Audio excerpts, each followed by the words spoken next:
Hello, everyone. Happy Saturday afternoon. Thank you so much for joining us and welcome to another episode of Speaking Plain English. I am your host, Roberta Johnson, and we have, don't y'all love when I say this, an amazing guest that is going to be joining us today. His name is Maharold Peoples, and I'm going to give you just a little bit about him. He is a retired former pastor of Grace Redemption Family Worship Center, as well as a graduate of Manhattan Bible Institute of New York City, and has attended Hughie Theological Institute. He also holds a bachelor's degree in biblical studies. He received his ministerial licensing through Sharon Baptist Church, which is in the Bronx, under the guidance of Pastor Hubert Reeves Sr., who was ordained as a bishop by Archbishop James Bailey and Christ Paradise Church in Tyler, Texas. Pastor Peoples continues to spread the gospel, preaching the message of hope and inspiration to everyone he encounters. Possessing a spirit of humility and a sincere love for people, it is Pastor Peoples' vision to positively change the lives of all individuals in need, leading them into an intimate relationship with Christ. And with growing notoriety across the country, he's an author, he's a songwriter, he's a recording artist, and he continues to travel, preaching the gospel, teaching workshops for churches, conventions, and other special events. However, his primary focus is in alignment with the scripture Matthew 28, verses 19 and 20, which is to frequently add lives to the kingdom of God. Pastor Peoples, he is also pastoring, the Grace Redemption Family Worship Family and minister to the community. So again, he is a published author. He's a poet. He's a recording artist, musician, songwriter, singer, and his favorite authors include Bishop T.D. Jakes and Dr. Miles Monroe. We're also going to dive into a little bit about his book, which is called When Things Don't Change, Encouragement for Those Struggling to Become. And we are going to welcome our artist highlight for today, Pastor Maharold Peoples, to our show. Hello. Hello, Roberta. How you doing, honey? I'm good. How are you? Thank you so much for joining us today. Oh, my pleasure. My pleasure. I'm looking forward to it.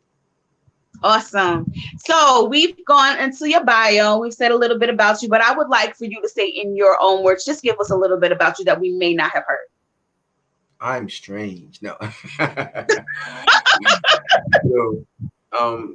Well, we have bios, but that we all, those of us in ministry or business have, set up for people to read. But I'm just a Bronx kid that loves the Lord, with a spirit of creativity in me, and I'm just trying to do all I can with all I can and can all I can.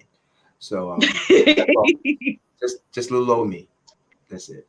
Awesome. Let me tell you guys, I'm going to give you a little bit of back history about this man that we have here. So he has been doing music since I was little.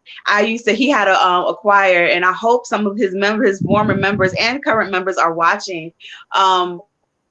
It was Maharold Peoples in Worship and Praise. And because of, I'm telling you, I always used to, both of my sisters were in his choir. My cousin Colleen was in his choir. Who else? My Uncle Timmy, I believe, was also, my Uncle Timmy was in your choir as well. Like, so much of my family was in there, and I just love your style. I've always been a choir girl. But I gotta say something about, growing up in gospel music and growing up in church, something about yours was always different to me. And when I say different, I mean in a good way, because it wasn't just the normal repetition. It wasn't just the, I don't know. It was just different in a way where I thoroughly enjoyed it. I listened to it all the time. We had it playing all the time in my house growing up. And he is the reason I have to say that I know Psalms 150 by heart because it was a song. Oh my goodness. It was so upbeat. And I always loved my whole Calypso and Caribbean and, Latino flow. So I really, first of all, thank you for that and for your uniqueness in the style of ministry. Music. Thank you. So let's jump in. So let's talk to you about what type, your music so that you've done so far. So name a few things that that you've done as far as your albums, and we'll start there. Well, the choir you were talking about worship and praise. Mass choir was actually it wasn't my first choir actually. I had a group called the Peoples Ensemble, a small group of singers, maybe about 12 of us, something like that. Then I joined Luke Elmore in the Bronx, Luke Elmore Jr., and we had a choir. Yes. Yeah, you know Luke Elmore? That's my cousin. Oh, I didn't know. Oh, well, Yeah. we had a choir. We had a choir before Worship and Praise. Did you wait UPC? No. Okay. It was the name of the choir was the Heavenly Voices of Praise, and he and we wrote all the music together. He was the only guy I could say on the planet that we had a writing chemistry. We would write songs together, and the songs were just phenomenal. And then I started the Worship and Praise Mass Choir. The choir wasn't started to actually be a choir. It was supposed to be a one-off. I wanted to record some music, and so I just got a choir together to record the first album, which was In the Potter's Hand. And that title cut featured then Elder Curtis Brown. Then he went Bishop Curtis Brown, and now he's in heaven. But that choir was just supposed to be a one-off. We're going to do this recording, and then everybody was like, "No, let's stay together. Let's do this." And so that's how the choir essentially got started. And so that choir was I'm trying to think how many years we had the choir. Oh my gosh, a very, very long time. Our first album was on wax. So think about that. Our first album was an LP. Our album. That's what it was. It was an album and a cassette. So when we were able to put it on cassette, we thought we were like somebody. Like we got cassettes too. We got the modern technology. So our first album it's black and white, and it's a picture of hands molding a piece of pottery, because it was caught in the potter's hands. And that artwork was actually written by my bass player at the time, Eddie Rainey, and he had actually did the hand sketching of this hand of these hands molding a piece of pottery. And so that's how Worship and Praise got started. And we were together for many years until I moved down here. And I actually started another group down here called the Tribe of Praise. And we recorded a couple of albums down here. And then I started pastoring, and then I put Tribe on hold. And so now I'm not pastoring anymore. So I've gotten back into the music and producing and things like that. So that was my group in a nutshell. Not counting all the churches I played for. I played for churches in New York in between. My first church was a AME church, Cosmopolitan AME Church in the Bronx. That was the first church that allowed me to play, and I could barely play.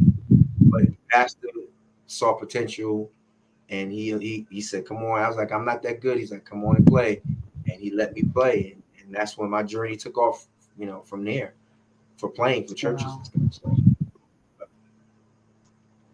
So awesome.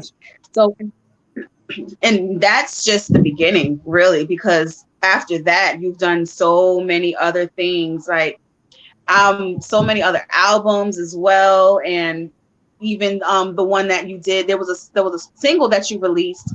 Was it 2020? Pretty much when everything was going on with George Floyd. Yeah. And it was Let Me Breathe, which is a song that I want you guys to check out. I can't breathe. I can't breathe. Yeah. Is it I Can't Breathe? Okay. So yes. I can't breathe. Let me breathe. Let me breathe. Right. It was Let Me Breathe. I know. You got it. I'm wrong. I should know my own song right now. Listen, from what I understand, and I'm a songwriter myself, there are a lot of times when we write stuff and it's just like, what did I write? What did I write? So all jumbled up in here. Seriously, one thing that I admire about your style of music, number one, and your style of teaching is I guess it's because now it makes so much sense. Being that you said that you worked with my cousin Luke, who was also my cousin Luke and my cousin Thomas Johnson. Yeah, They all, you know, they Thomas was with us in the choir too. Thomas Johnson. Yep. really.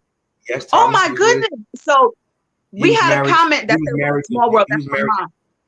He was married to Junior's sister. He Yep. was married. Mhm. He was married to Luke's sister. Yeah. I'm telling you, this world is something. I did not know that you knew them. I mean, it makes so much sense now because your style Mm-hmm. is so much like his. Mm-hmm. And when I tell you, that's why we call. So all right, so let me just give y'all a little bit. Like I said, when I was younger, I used to watch. You know, I used to want to be a part of his group. So I'm recently become part of the group that he has now. That's Yay! right. You And and we both call him. and both your sisters. Yes, and both of my sisters and my cousin Carlene. So it's just full world. I'm telling you, like it's just full circle, and I love it. I absolutely love it. And your style of teaching, like I said, y'all, we call him Ike. He's not that bad. He's not that bad. But when it comes down to, I've gotten easier. I'm much easier than I was back in Worship and Praise days. Let them tell you how I was with the choir. So it was probably like my cousin Thomas, because I'll remember. I mean, I was young, but I remember a certain time when the choir was singing, and pretty much they weren't singing correctly. So what he did was, and this was during a service, he kind of stopped it and had them pretty much do a rehearsal right there. Rehearsal in service. In service, because they wasn't doing it right. So you know what? We're gonna get this right. So I grew up with that style. And so I learned to appreciate that. And so when you being under your leadership, I'm like, okay, this is what I'm used to. This is what I remember. I like this. So, and you're like, I'm telling you, he is so serious when it comes down to the music, but other than that, he's hilarious. We have a ball. And so I'm just very grateful. Tommy was smooth. Tommy was smooth, boy. He worked downtown. He used to work downtown in Wall Street and stuff down that area. And so he was always suited down, had his hair all nice and slicked back, all chill. He was classy dude. Yeah, that was my cousin. So I'm telling you, this world is something else. So let's get into a little bit about your book. So you have a book that you wrote recently called When Things Don't Change. So let's get into that. Yes, I got a new book. Actually, it's a rewritten book from my original book, but it's called When Things Don't Change. Encouragement for those that are struggling to become what it is that God wants them to be. And so reissued the book a couple of months ago, released the book a couple of months ago, and it's on Goshen Publishers, a female Black-owned publishing company called Goshen Publishing. Nice. And it's doing well. I'm getting ready to I was kind of down for the last couple of months because I had surgery. So I'm trying to get up now, and we're getting ready to push the book and take it to another level. But the book is out. It's available. It's available wherever you buy your books. You probably can order it if it's not in the store, or you can go straight to my website, which I believe you're gonna have it scrolling on the screen soon. mp2music.com. So got a new book out. Yes, awesome. So we might have to have you come back unless we can make this a dual purpose. We'll see his. So let me ask you one. Oh, there it is. There it is. When things don't change. Let me see. Yeah, there we go. There we go. Yep. So I got my. You gotta see, but I got my When Things Don't Change sweatshirt on. Because he's got merch. It got the butterfly. Come on now. Yeah. Come on with the merch. Yes, we have music, we have books, and we have merch. I love it. Yeah, representing. Awesome. Yeah. So let me ask you something. I'm noticing in the cover of the book, The Butterfly with the Broken, or with the, I guess, I don't want to call it a broken wing, but I guess I can say the wing looks like it's fading. So can you give me a little bit about that? But the wings are they're trying to come together. Actually, that's what they're trying to Mm. do. The wings are trying to come together because the butterfly is trying to become a butterfly totally. And I talk Wow. about it in the book too, about the idea of the butterfly. In that, a lot of times we feel stuck in the cocoon of becoming. You know, we know what it is that we're supposed to be. We're, you know, we believe we know we're supposed to be this and we're supposed to be that, but we've come to a point where we're stuck in the cocoon. We're Mm. almost out, but not, but we're struggling to totally get out. And while we're getting out, we see all other butterflies flying away and becoming, going into their destiny. And you're going like, yo, I should be going into my destiny, but I'm stuck. I'm stuck. I'm stuck. I can't get out. Mm. And so the book is to not so much tell you how to get out, but how to survive while you're in that process. Wow. A lot of times people die in the cocoon. Their dreams die in the cocoon. Their aspirations die in cocoon. Their ideas die in the cocoon because they think that the cocoon is all it is all that God has for them. And sometimes they're not patient enough and diligent enough to wait on God's timing. So, like I said, my the purpose of this book is to help you survive and thrive while you're in the state of becoming. I'm trying to become. So how do I be happy and satisfied where I'm at right now, even though I know where I'm Ooh. going? How do I be Mhm. content? Like Paul said, Like Paul said. to be content right where I'm at. You know, how do I do that? How do I do to be content in whatsoever state I'm in? You know, so that's what the book helps you to do. Gives you some ideas and thoughts and tools to help you navigate that time of your life. And that's so good because that's part of a lot of us, like you said, like a lot of it takes a lot of diligence and it takes sometimes waiting, and it's just it takes patience to be able to, Yeah, especially when you know where you're headed, yeah. especially when you see the vision when it's fulfilled, when God shows you exactly what it's going to be at the end. Mm-hmm. Especially then, it's like, okay, now what do I have to do? I'm gonna tell him myself what I'm gonna do. So me, I like to be able to not necessarily, okay, I guess I could say know what the steps are or know what it is. I have no problem with trusting God and believing that He'll do certain things. Mm-hmm. God, I you say that I'm going to have. I see what you say I'm going to do. I'm grateful for it, and I know that you're able. I know you're capable. I know you're willing. But a Mm-hmm. lot of times, like, okay, so when is this about to happen? And not just when, but what do I do? What is my part? And Right. sometimes in the middle of that, God is like, okay, just sit down and let me work. And Exactly. that's difficult for me. For Yeah. me personally, that's difficult because I like to have my hands in things, and I like to I like to earn, what I get. So Mm-hmm. to have God just tell me sometimes to just sit, it's Yeah. difficult. It's Yeah. It is. difficult, and it feels like I'm being unproductive. Yeah. Because you know what? I don't know if you've ever. We live near um, Dulles Airport, and it's so funny because when they're backed up for landing, when there's a couple of planes trying to land and they're trying to land the planes one by one, if you Come drive on up here. Route 28, you can see each plane behind each other sitting in the sky, looking almost like they're not moving. It's Wow. crazy. So you see about four planes lined up, pointing towards the airport, but kind of like just hovering. And sometimes, life is like that. You're waiting to land, Woo, come on, you're sir. waiting to get to the runway, but it's like, I don't think I'm moving. And if I am, I'm not moving fast enough. And I want to get to the runway. But sometimes God says, I got you in a holding pattern for a reason. You know, why you got me in a Hmm. holding pattern? Because I'm trying to prepare the runway for you. I'm trying to get the Come runway on. clear.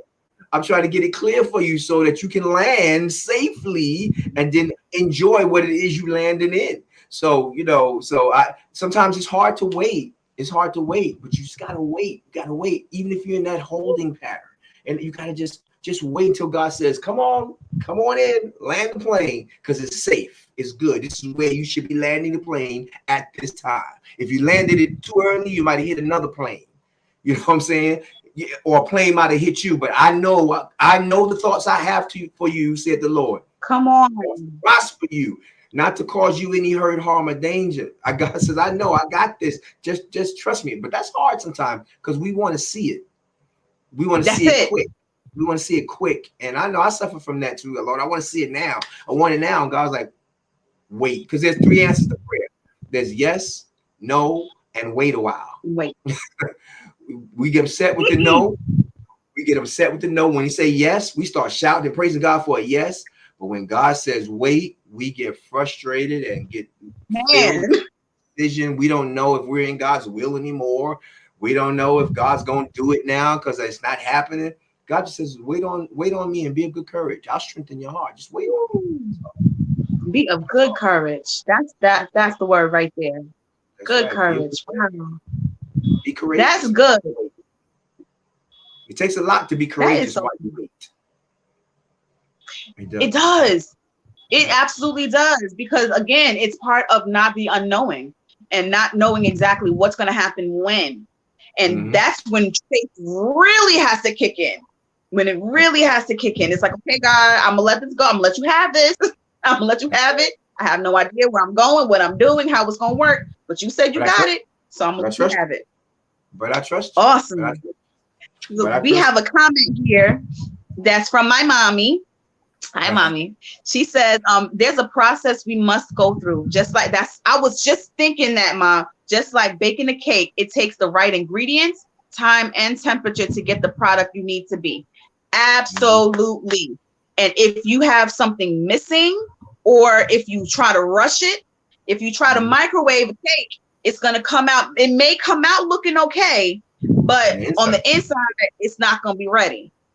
That's right. And if you think about it, go ahead, we don't like the heat. We don't like the heat. See, that's the problem. The temperature. We don't like the heat. When it gets hot, we think we're supposed to get out. Sometimes I need to stay in the heat so I can be well done and done well. Come on. You got to take the heat, and that's sometimes it's hard. But if that cake doesn't, if you don't get that cake to the right temperature, it won't cook right. Or anything else, you don't get it to the right temperature, it'll be messed up on the inside. You know, and that's what we don't want to be. We don't want to be messed up on the inside just for the sake of saying that we're a cake. Cook me, Lord. Make me through and through. Make me through and through. Make me through and through, Lord. Make me sweet, Lord, so that when you taste me, Lord, you taste your glory emanating from me, Lord. So make me right. Make me right. Take your time. I can take the heat if you're by my side. If I know you're the cook, I can take the heat, Lord. I can take the heat. So, that sounds like a song. I know, right? Take the heat. I like that. You gotta take the heat because we have to be made thoroughly. My Lord, my goodness. Okay, this is going a whole nother direction here, but it's good. It is so good. Oh man. So what I want you to do is I want you to talk to us a little bit about your writing process, because your lyrics, your music is different. When I say it's different, it's not typical. You know what I mean? We have lots of, in all genres, we have all this music that sounds so typical, but yours it's actually I can tell it's very well thought out, very well thought out. So I want you to take us on a journey, I guess you can say, or give us your writing process. How are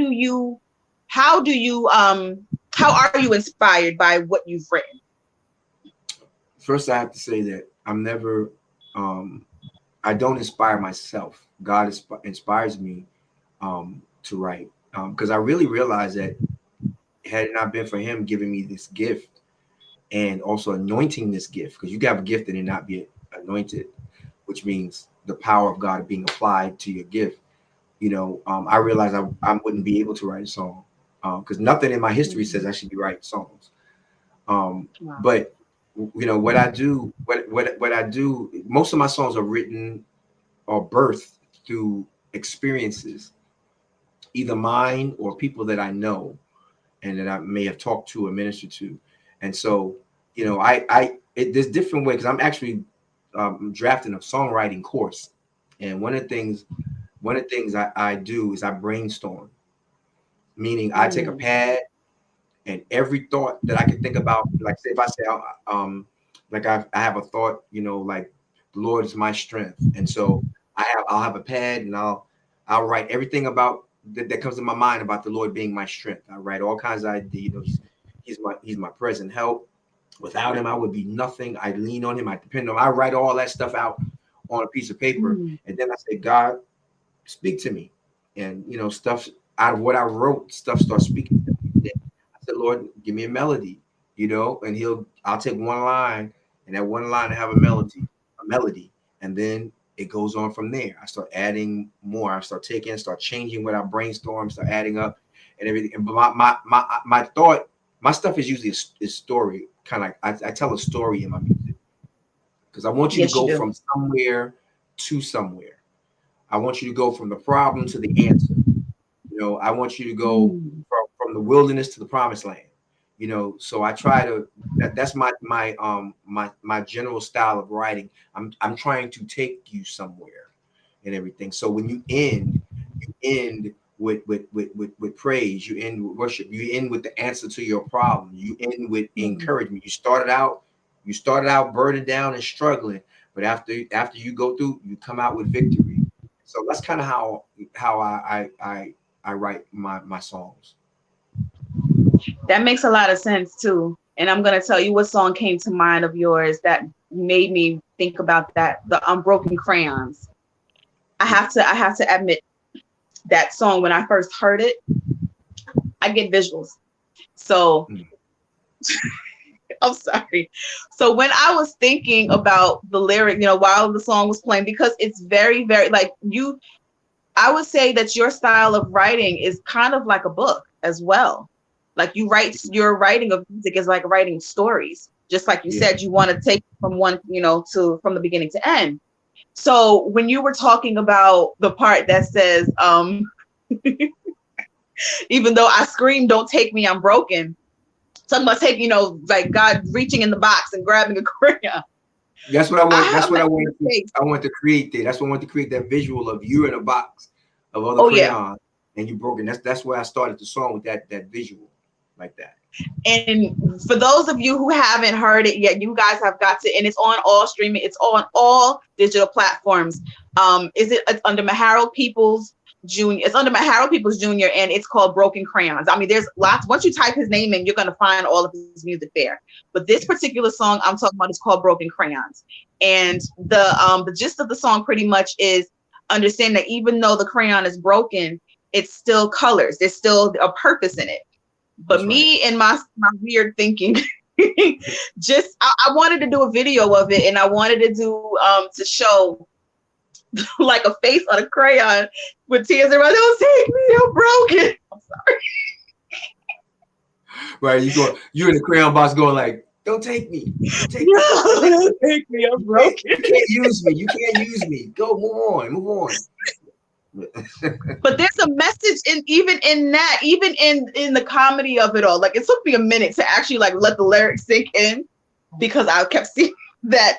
But when you actually really think about it, how many of us feel that way sometimes, that we have so much that we're dealing with and so much that we've done, that God can't use us, and that God is not going to be able to get glory out of our lives. And still, because he knows our end from our beginning, he's able to even grab hold of us. And the fact that he can even decide to, because all the other crayons in the box may look like they're all put together and whatnot, but he takes the one that seems that is broken, because number one, it's not just because it's broken, and that he wants us to understand, I can still use you. You still have purpose. You can still, yes, you're broken. Yes, you've gone through this. Yes, you've done that. But once I put you on some paper, something beautiful can still come out of you. And that's what we need.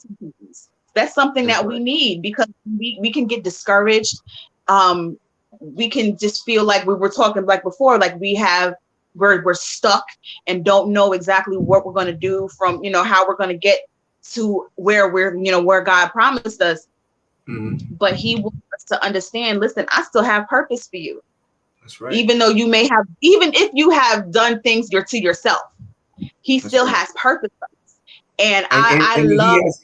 Let me interject. You're the only one for when he designates you to be the one for this job. You're the one. So when he pulls you out the box, you may say I'm broken. He says, yeah, you broken, but you purple, and I need purple right now. So I'm going to use you.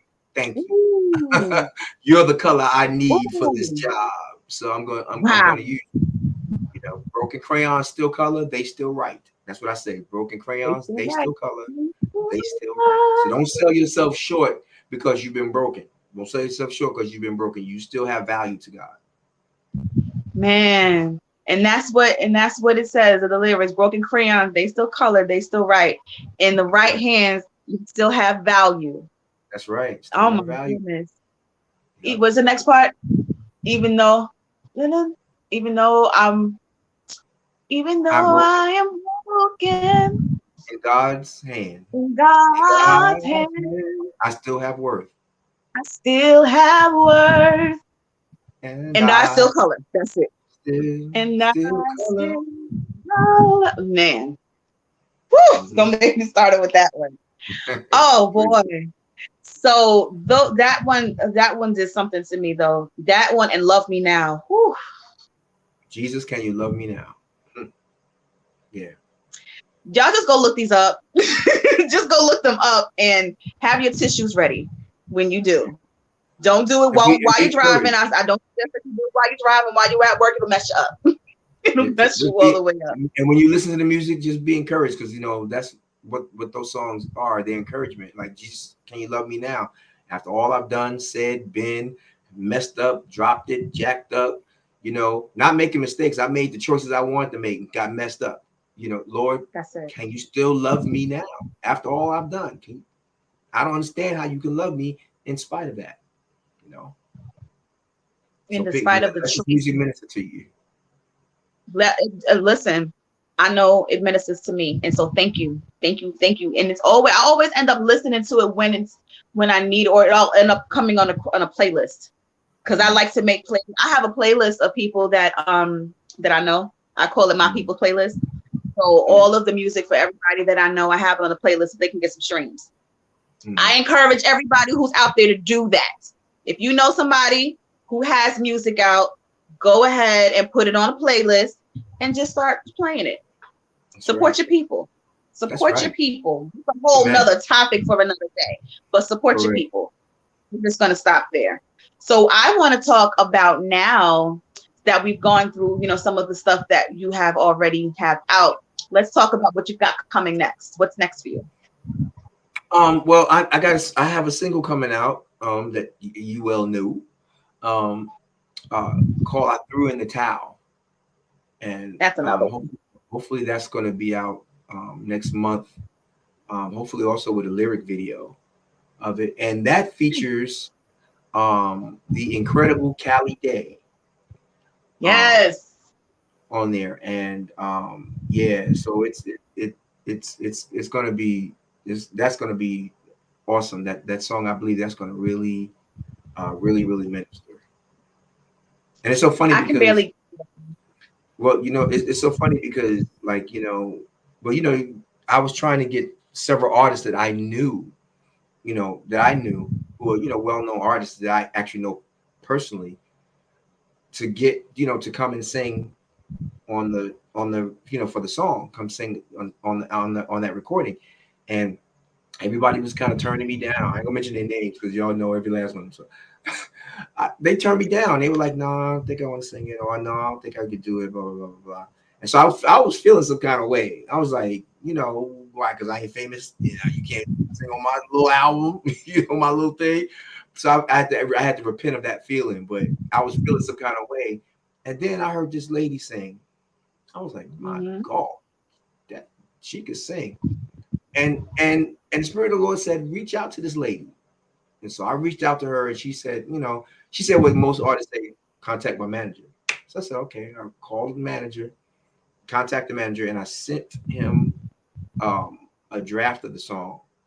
And and said, I would like Callie Day, what it would take for Callie Day to come and sing lead for this. She said, all right, I'll take it and I'll give it to her and let her listen to it. And then it went on, this one for a couple of months, you know, and I went back and forth and said, oh, she ain't chance to listen to it yet, blah, blah, blah.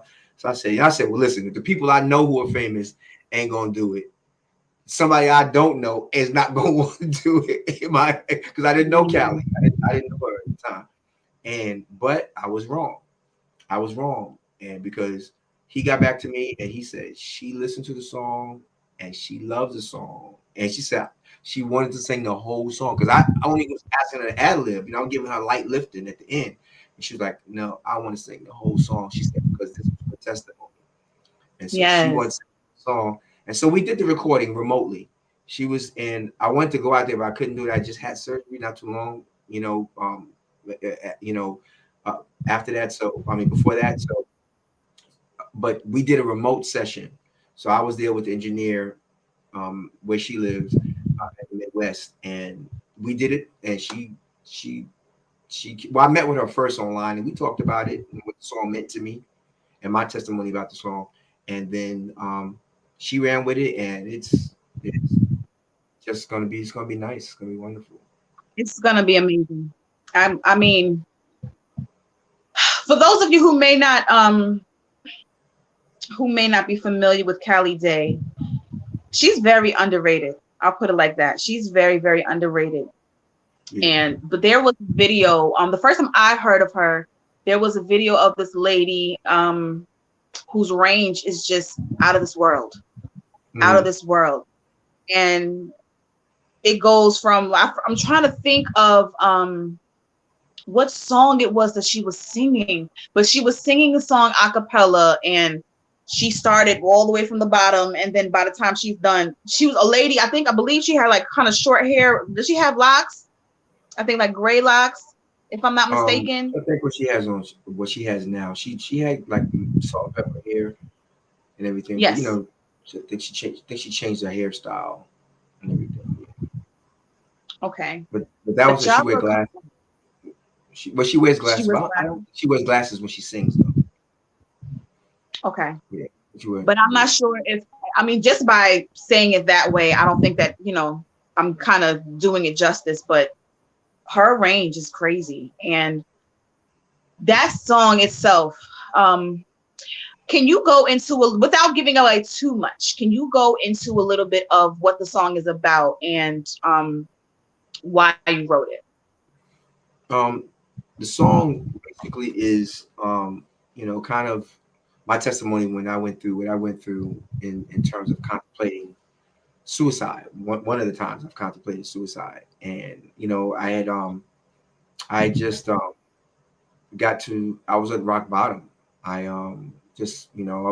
messed up so many kind of ways, and I just felt like I was letting everybody down, let my family down, let my church down, let my job down, my job. I just felt like, Maharold, you're nothing, Maharold. You're nothing. And I went to, everything had just caved in on me. The bottom fell out and the top fell in. And I remember one day standing on top of the building at my job. And because of the nature of my job, I had access to the roof. And I went to the roof, and I contemplated jumping off that roof. And, God pulled me out, and I went to the hospital because I realized I was past where I need to be. I was in a zone I shouldn't even be in. And, I threw in the towel, and when I'm ready, when somebody throws in the towel, that means they give up. In boxing, they throw in the towel, that means stop the match. That's it. I can't take the fight no more. Boom. But I threw in, the song says, I threw in the towel. I threw it in, but God threw it back at me. That's what the song says. I wanted to give up, but Jesus said no. Nah. And so, that's kind of the basis of that song, because I've had that feeling several times, because I've suffered from depression. And, for those of you that suffer from depression, sometimes, things trigger you. Sometimes some things don't trigger. You don't even know why you feel, why am I feeling depressed? Sometimes I felt depressed and didn't know why I was feeling depressed. Like nothing bad was happening. You know, I can't connect it to somebody said or did to me.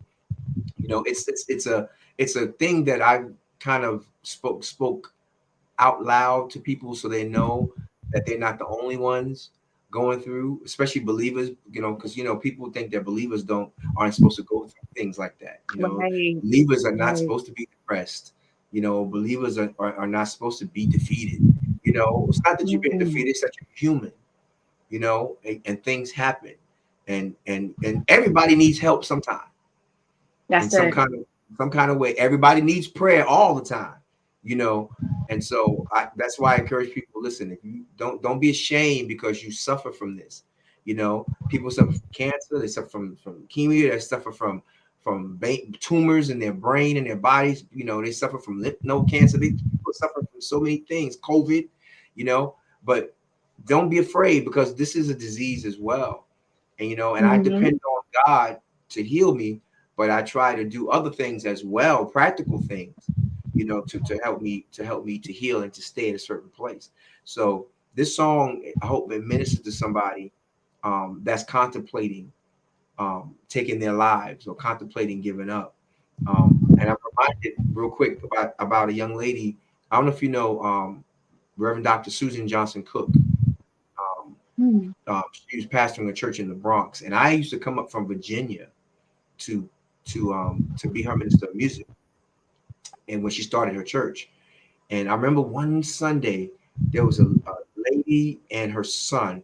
Lady was very attractive Hispanic lady and a very cute little boy. And they came and they asked for prayer, you know, and the pastor prayed for them and everything. So the following week, that same lady, she had to be maybe 28, 29. If she was 30, you know, whatever. But that same week, the middle of the week, she took her life. She jumped out the window, committed suicide, and left her little baby boy there without a mother. And so for people that are contemplating this, you know, part of my mission and my ministry is to encourage somebody to not give up. Don't give up in the cocoon. Don't give up because it looks like you're not going to Mm. get out. Hang in there, fight, pray, get through it, get some help, do whatever you got to do, except for giving up. Giving up is not an option. Checking out is not an option. Throwing in the towel is not an option. So I hope this song, when it does come out next month, I threw in the towel. I hope that it ministers to people on that level. It ministered to Callie Day. That's why she wanted to sing it. She didn't know me from nobody else. She didn't know if it was going to be terrible the way I did it or whatever. She heard the lyric and stuff, and she was like, I need to be a part of that. And so I Wow. just want to encourage you guys, if whatever you're going through, don't go through by yourself and don't give up. I wanted you to tell your purpose for that because of exactly what you said. You never know who is going through, you know, who's going through Yeah.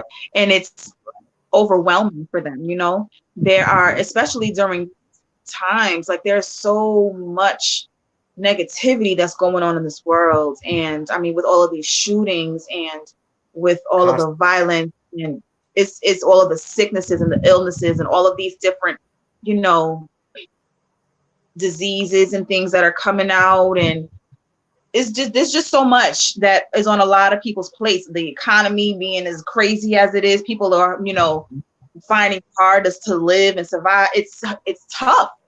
It's It's tough, hard. and it's tough. And then there are people who are out here, you know, doing their best, and it seems like it's not good enough, and they may feel, you know, that that's the option for them, that taking their lives is an option, is the That's right. option.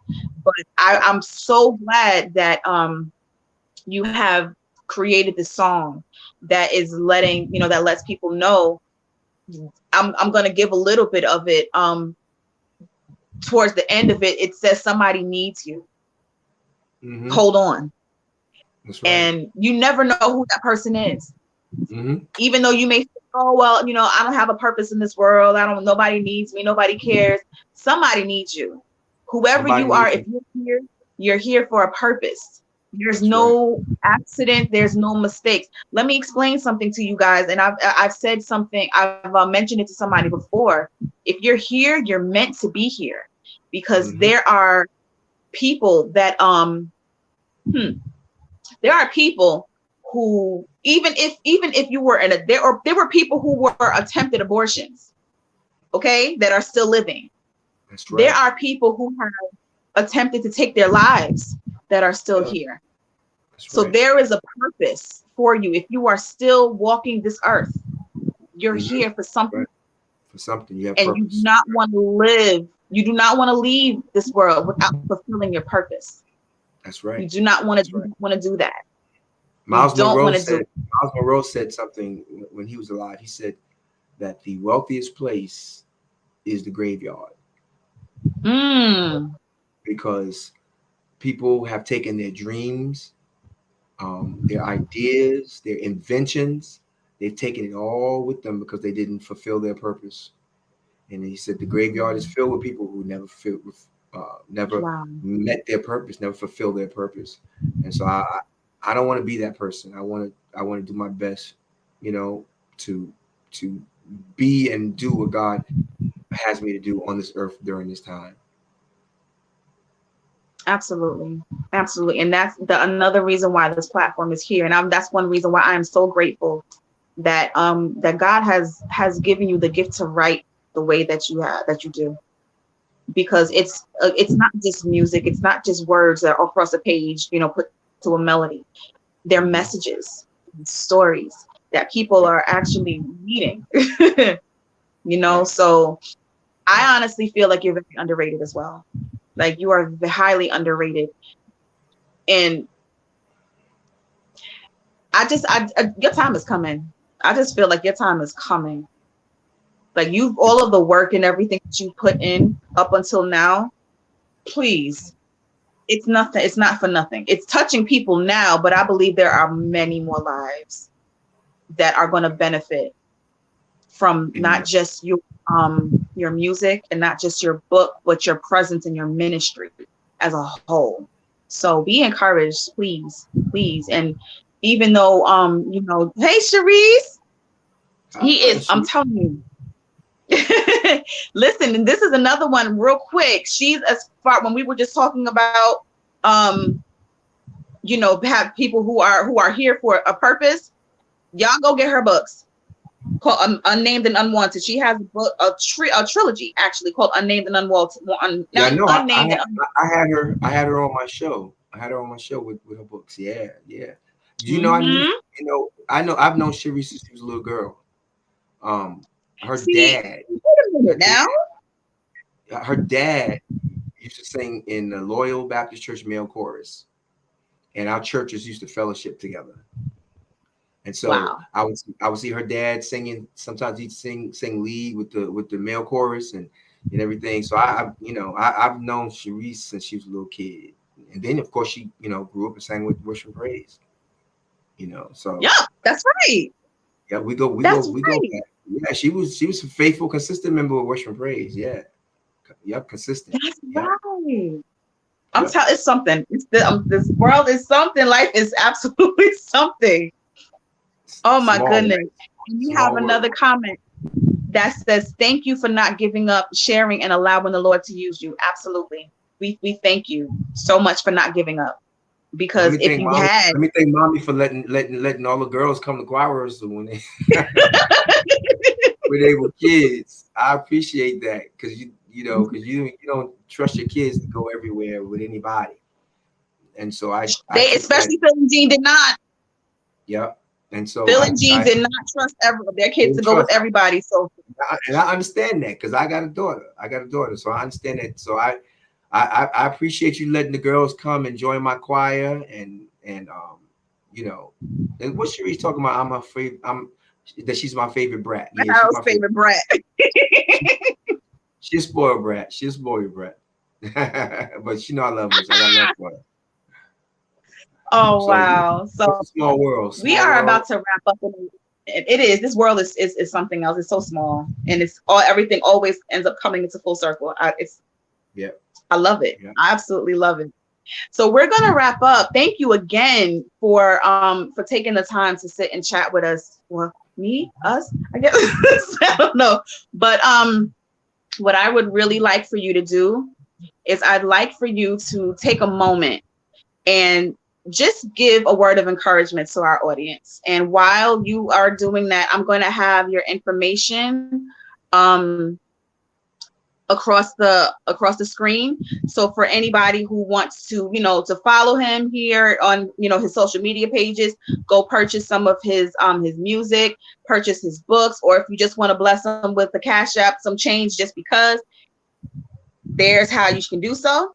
So just give us a few minutes, just a word of encouragement, just for a couple of seconds. Well, going back to what I said, if you don't take anything else from this time, take these 3 words: don't give up. It's easy to give up and throw your hands up when things don't go your way. And I know what it is, because I've been at the point of giving up before. And sometimes you got to hit the ground, get up, dust yourself off, heal your, put Band-Aids on all the scars, and tend to your wounds, and trust God, and keep on getting up, because God has a purpose for you. And don't let the graveyard take your purpose. Don't let the graveyard swallow up your potential. Whatever it is God's calling you to do, you don't need anybody to validate you. That's, we live in that validate. Everybody's got to validate what I'm doing. And I was the same way. I could never get anybody to validate my music, validate my music ministry. I couldn't get people, who are well known to validate my, it's like, and I start thinking, it's not about you. It's not about you being famous, but make it the name of God famous. So don't worry about it, because you think you see somebody's here and you down here. No, if you right here, live to the fullest right here. Wherever you're at, live to the fullest, and just do the best you can, and then enjoy the journey. Enjoy it. Enjoy the journey God is taking you on. But don't give up. Thank you so much for that. And before we head out, I have a couple of other comments that are coming in from my little brother James. I'm telling you, we all wanted to be part of your group. He says, please know that the song that you wrote has made a huge impact in many lives, including my own, that I to this day still hear in my head. I still sing your songs in my head. So do I. I'm telling you that I told you about that Psalms 150 and the Touch Me One More Time. I'm a Soldier. Oh, I love that how you did I'm a Soldier. Oh, I love how you did that. Pat Reed, yes, absolutely. Pat Reed, yes. Yeah. And Touch Me One More Time. Touch Me One More Time. I arranged that, but that was written by Evangelist Barbara Mayo. Yeah, she wrote that song. She sang it too. She did a trio. I think she had a trio singing that one. But yeah, she wrote that one. But it's funny because the song you're talking about, when you remember Psalms 150, the other day when I was in the Bronx and we rehearsed at Pastor Mac's church, he said the same thing about the same song. He said, "Yeah, I remember that song you did. That y'all sang it in Spanish too, and everything." Yes, yo, oh my goodness, Vamos, Jehovah. Oh man, yes. He talked about the same song when we was at rehearsal the other week. He sure did. Wow. So I'm glad. Thank you, James. Thank you so much, man. Thank you so much. I'm telling you, they're coming in. These comments are coming in. And Cherie says that's good. Stop looking for validation. Yeah, that's really good. Stop looking. When I see Jesus. Oh my goodness. Okay, we don't even have the time. When I see Jesus. But you know what? You know what? That song is called I don't want to miss heaven. That's the title of that song. Yes. I don't want to miss heaven. And you know what? That song came from one of the choir members, Leonard Willoughby. He was on his deathbed. He was dying. And I went to see him, and he told me, this is what he said. He said, "Maharold, I don't want to miss heaven." That's how I wrote that song. And then when he said that to me, he said, "No matter what," I said, "I don't want to miss heaven." I went home and wrote that song because of Leonard Willoughby. Yep. Oh my goodness. I'm telling you, there's so much history in all of these songs. So much history. I love to hear the stories. I love it. I absolutely love it. I see, now I gotta find the album. Now I gotta find it and listen to it from top to bottom. I'm telling you. Oh man. So again, thank you so much, guys. Thank you so much, Maharold, for joining us today. I want to keep this under an hour, and we're almost there. So stay tuned for the outro that my daughter actually did. If y'all watched the outro before, she changed it up a little bit. So again, thank y'all for joining another episode of Speaking Plain English. Great. And Thank you until for having next me. time. See you guys later. Thank y'all for the support and love.